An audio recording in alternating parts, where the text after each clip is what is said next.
But we do have the mid-cap index doing extremely well. The Nifty Bank, some bit of profit taking after hitting a record high this morning. So let's talk about the Nifty Bank itself. Ekta, what's happening out there? I mean, it's consistently outperforming. Is it the fundamentals catching up, or? Well, these are just a bunch of statistics that I've put together, considering that I used to do banking at one point in time. So it is always an interesting space to look at.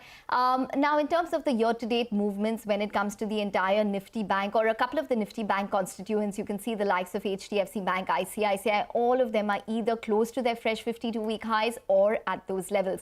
Look at the way something like a Bank of Baroda has rallied as well. It ties in in terms of what's taking place with the PSU banking space.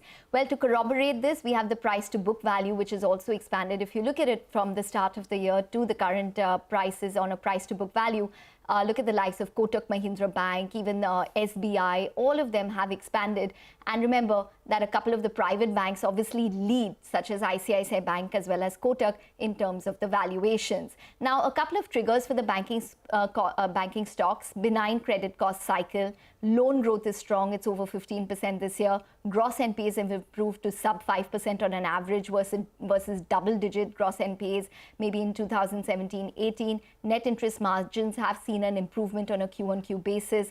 And watch, however, going forward for sustainability of factors such as loan growth, net interest margins, deposit costs rising, and consumption eventually slowing and impacting retail loans as well. PSU banks, that's really been the toast of the market this year. So PSU banks, for example, their market cap has risen to a record 10 lakh crore for the first time ever.